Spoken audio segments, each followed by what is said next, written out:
বাউরে আজ সাইরা পাবিরে এক লগে আইছি আজ আর বাইক যা লাগলো আইছি রাস্তা করে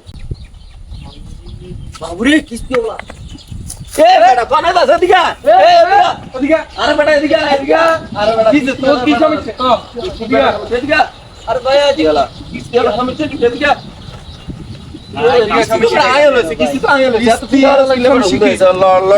আসসালামু আলাইকুম ভাইয়ারা। ওয়ালাইকুম আসসালাম। কি অবস্থা স্যার, ভালো আছেন নি? আপনারা আর ভালো থাকতে দিছেন নি? নইলে 50টা কল দিছি একজনের, 7জনের 200 কল দিছি। রিসিভ করছেন আপনারা? আপনারা রাস্তা থাকতেছেন। অন্তত আমি ওই পশ্চিম পাড়া খুঁজিয়ে আছি, পূব পাড়া খুঁজিয়ে আছি, অন্তত দক্ষিণ পাড়া নয় মান্না করে পাইতাম না ভাইয়া। ভাগ্য ভালো আপনার ঘরে পাই গেছি। এখন আপনারা আমার টাকা দেন, নইলে আমার কি করবেন করেন, আমার অবশ্যই হাঁটেন ভাই। আজকে আমার লাস্ট ডেট, আজকে যদি কিস্তি দিতে পারি ভাই আমার বেতন হইতো না। কথা বুঝছেন নি? আপনার কারণে আমার বেতন গোয়া মারা। স্যার এখনো আমার বেতনটা ঢুকে নাই, বেতন ঢুকলে আপনাকে কিস্তিটা দিয়ে দিন। আরে ভাইয়া আন্দ্রা নাই সমস্যা, হিগুনের কি হয়েছে? হিগুনের কি সেম সমস্যা নেই?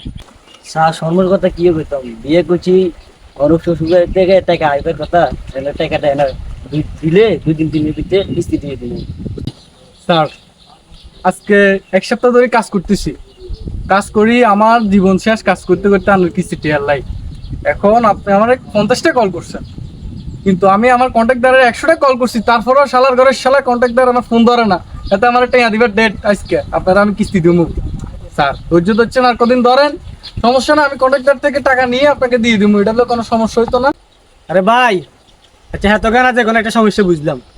আপনার তো কিছু ডেট গেছে আরো আগে। হ্যাঁ, তো সবচেয়ে বড় লোন তুলে আপনার ব্যাংকে, সবচেয়ে বড় লোন তুলে আপনার, মানে মোড়া লোক। আপনার ডেটটা যে আরো 7 দিন আগে গেছে কই, না আপনি টাকা কি করছেন ভাই? আর আমি আনে কিস্তির কথা কন যে আনার অফিসে আর মতো লোন আর কোনো হন্দি নিছিনি, ঠিক আছে নি? লোন তো বেতন বেশি আয় নিছি, আর লোনের কারণে আনাকে বেগুনের বেতন হয়, অফিসারের সব একের বেতন হয়, তো আমি সুদূর বুদুর করতে না নেনি করবেন। কথা বুঝছেন নি? এখন মেন কথা হলো বাবুরে, দুনিয়া তো অনেক কিছু বাই হয়, কিস্তিটাও একটা ব্যবসা, ঠিক আছে নি? এখন বাবুরে ব্যবসা করতে হলে একটু বাকি টাকা দিতে হইব। 1 সপ্তাহ নয় লেট হয়েছে, এখন মেন কথা হলো ব্যবসা হচ্ছে বাকি, বাবুরে 1 মাস হরে আইয়েন, এর আগে আইয়েন না।